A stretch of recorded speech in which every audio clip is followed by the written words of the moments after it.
सास ननद हमार पति ये तीनों ना हमार उंगली के इशारे पे। जी हाँ दोस्तों, भोजपुरी सिनेमा की और एक पारिवारिक फिल्म जोरू का गुलाम। जी हाँ दोस्तों, आपको बता दें कि इस फिल्म का आज डिजिटल प्रीमियम किया जा चुका है। यह फिल्म सुर म्यूजिक यूट्यूब चैनल पे सुबह 6 बजे रिलीज कर दी गई है। जी हाँ दोस्तों, और इस फिल्म को देखकर पूरे परिवार के साथ इस फिल्म का आनंद ले सकते हैं, क्योंकि यह फिल्म पूरी तरह से पारिवारिक है, जिसमें आप देख सकते हैं कि प्रेम सिंह, रक्षा गुप्ता, कंचन मिश्रा स्टार यह किस तरह से एक माँ अपनी 2 बेटियों का घर उजाड़ देती है। जी हाँ दोस्तों, आप देख सकते हैं कि रक्षा गुप्ता की बड़ी बहन की शादी हमेशा रीति रिवाज के अनुसार पहले करवा दी जाती है, लेकिन पूरी शादी यानी रक्षा गुप्ता की शादी भोला नाम के एक युवक से हो जाती है। तो वह अपने घर वालों के यानी अपने माँ के कहने से ससुराल को छोड़कर अपने मायके चली जाती है। वहाँ बात कुछ और नहीं बल्कि वह अपने घर वाले के बहकावे में आकर ननद अपनी सासू यहाँ तक कि अपने ससुराल की टूटी हुई तस्वीर को भी लांग देती है। इससे उनकी सासू माँ की नाराजगी होती है और उसे यह कहती है कि बहू यह गलत है। इसी बात से गुस्सा होकर वह घर वापस चली जाती है,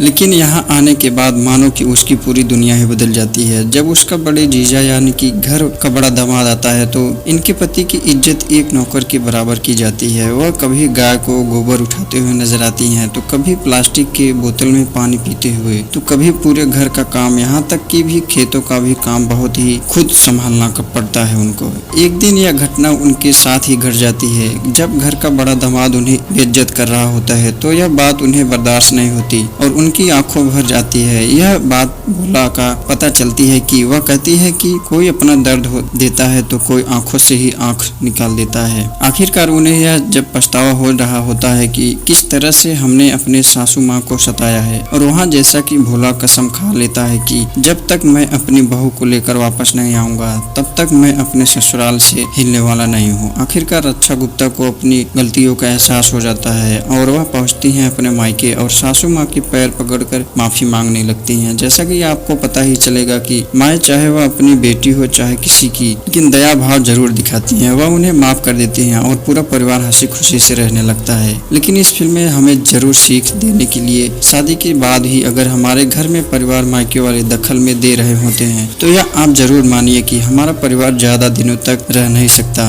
वह लड़ाई झगड़ा और जरूर होगा, पूरे परिवार का संतुलन बिगड़ जाता है। अगर आपने यह फिल्म देख लिया है तो आप हमें कमेंट करके जरूर बताइए दोस्तों। तब तक के लिए मैं मिलता हूँ नेक्स्ट वीडियो में। Bye bye, tata, see you, जय श्री राम।